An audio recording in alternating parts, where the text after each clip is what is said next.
પછી પેઢી દર પેઢી ઝઘડવું પડે, આ બેના સર્વેનો બદલી ગયા શું કરવું પડે? આમ અમે દસ્તાવેજ કરવા પડે, થાય જ નહીં. જમીન ઓછા વધતી હોય ક્યાંથી થશે? ઓછા વધતા રૂપિયાથી જઈને બતાવટ કરવી પડશે ને, 5 ગુઠા જમીનનો તફાવત સમજવો પડશે. તો અહીંયા થઈ જાય. એ વિષય થોડો લાંબો છે પણ અહીંયા થઈ જાય. હવે આપણે માપણીના ઇસ્યુમાં છીએ. આ તો બીજી સાઈડ મેં ધ્યાન દોરી દીધું કે આ વિષય અહીંયા લાગુ પડે છે. હવે તમે હિસાબ માપણી કરતી વખતે બધાની કોપીઓ આપી દો ઝેરોક્સ કરીને, અથવા બધાની પ્રિન્ટ કાઢીને કે ભાઈ તું મેળવી લે, તારી ચતુર્સીમાં બરાબર મળે છે ને ફેરવી નાખીએ આપણે આમાં, એટલે નંબર પ્રમાણે પડી જશે. પછી એનું એફિડેવિટ નીકળશે, બધા સહી કરશે, પછી પૈસા ભરો.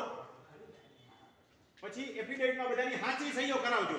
મારો મોટો ભાઈ કે મારા કાકા દીકરો છે, હાથે સહી કરી નાખું નહીં રાખતા, હજી 2 વખતથી વાંધો લઈ શકશે, બધું પાણીમાં જશે. માટે સહી સાચી જ કરાવો. અહીં નહીં થાય તો ભવિષ્યમાં કોર્ટમાં લિટિગેશન ઊભું કરશે. એટલે સહી સાચી જ કરાવો. આધાર કાર્ડ જોડવાના છે પાછા, એટલે ખોટી સહી નહીં કરાવતા. કારણ કે આધાર કાર્ડ લિંક થઈ ગયા પાન કાર્ડ સાથે, પાનમાં સહીનો નમૂનો બોલતો બધાને કોઈ શીખવાડવાની જરૂર નથી. બેંક કાર્ડ લિંક થઈ ગયા, બેંકમાં સહી બોલતી હોય, એટલે કોર્ટ કેસ સાથે બધું પાણીમાં જશે. એટલે સાચી સહી કરાવો. હવે ઓનલાઈન એને અપડેટ કરશો, ચલાવશો, પછી એની પ્રિન્ટ લઈને તમે ડીએલઆર કચેરીમાં જમા કરાવશો, ડિસ્ટ્રિક્ટ ઇન્સ્પેક્ટર રેકોર્ડમાં, સર્વે ભવનની અંદર જિલ્લામાં એક જગ્યાએ આવેલી હોય.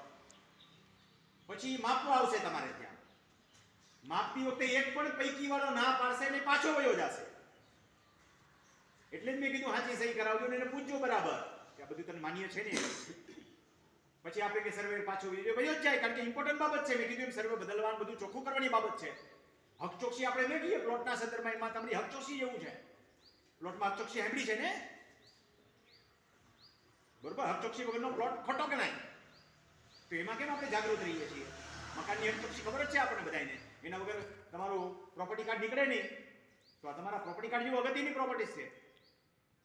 તો હવે એક પણ વ્યક્તિ ના પાડશે તો માપણી થશે નહીં. માપણી થઈ ગઈ પછી રોજકામમાં સહી કરશે. રોજકામમાં એક પણ વ્યક્તિ સહી નહીં કરે તો અહીંયા તમારું પૂરું અટકી પાછું. અને ત્યાં રોજકામમાં પણ સાચી સહી કરાવજો.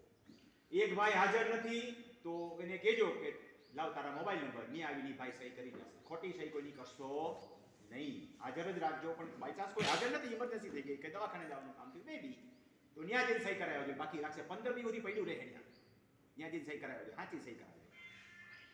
હજી પૂરું નથી થતું. હવે માપણી શીટ નીકળશે, કેજીપી ભરાશે. કેજીપીમાં આપણો કોઈ રોલ નથી આવતો, પણ કેજીપી કઢાઈ આવજો. અને કેજીપી ને જોજો, ઓરિજિનલ હાથ નંબર સામે એને કઈ ભૂલ નથી કરીને, હશે ભૂલ કાંક. કેજીપી ની ઓફિશિયલ અરજી કરીને ફાઇલની કોપી માંગજો.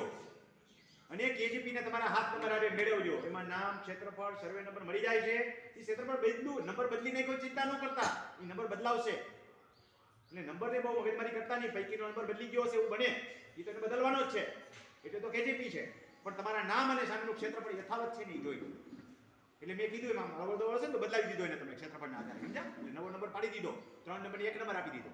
પૈકી 3 ને પૈકી 1 કરી નાખે, પૈકી 4 ને પૈકી 5 કરી નાખે, 4 ને આમ કરી નાખે, એવું કરી નાખે. એની સામે માથાકૂટ કરવાની નથી. તો સુધારા માટે ટીમ છે આ, એની તો દુરસ્તી કરવાની છે. એટલે તો કેજીપી ભરાય છે. હવે કેજીપી ની નોંધ જોઈ લેજો ખાસ. અહીંયા તમારો રોલ નથી આવતો, પણ કઢાઈ આવજો ને જોઈ લેજો. નહીતર પાછા શીર્ષાસન કરવું પડશે દુરસ્તી થઈ ગયા પછી લાંબુ. ભૂલ ના હોય તો એને કહેજો કેજીપી કરી નાખે. હજી ત્યાં પીડ્યું જ રહેશે. મહિના દી સુધી કેજીપી પીડ્યું રહે. એટલા માટે જ પીડ્યું રહે છે કે કોઈને સુધારા માટે આવવું હોય તો આવી જાય. હવે કેજીપી ની કાચી નોંધ પડશે. કાચી નોંધ એટલે 135 ની નોટિસ. એને ખાસ વાંચજો. કેજીપી જોવા નહીં ગયા હો તો 135 ડી વાંચી લો. એ તમારે બધાની ભેગી કરવી પડશે ને 135 ડી. ઓલો કેજીપી હાઈરે નીકળશે. પણ આ વ્યક્તિગત બાબત થઈ ગઈ. 135 ડી ને વાંચી લો. તમારી 35 ડી કઈ વાંધો નથી. ના મારું હતું ક્ષેત્રફળ છે. નંબર બદલી જાય ચિંતા ન કરતા. નંબર બદલવા માટેની પ્રક્રિયા છે. નામ અને ક્ષેત્રફળ તમારા બરાબર છે ને. મૂળ સર્વે નંબર એનો છે 63 પૈકી 1 પૈકી 2 ને ન જોવો. એ ભલે બદલાવી નાખો. એની તો કેજીપી દુરસ્તી છે. ઈ પૂરું થઈ જાય એટલે 135 ડી બચી ગઈ. દિવસો પૂરા થઈ ગયા એટલે મામલતદાર સાહેબ જે છે એની દુરસ્તી નોંધ પાડશે. અને અહીંયા કમી જાસ્તી થવાને પણ પાત્ર રહેશે. એટલે ક્ષેત્રફળ ઓછા વધતું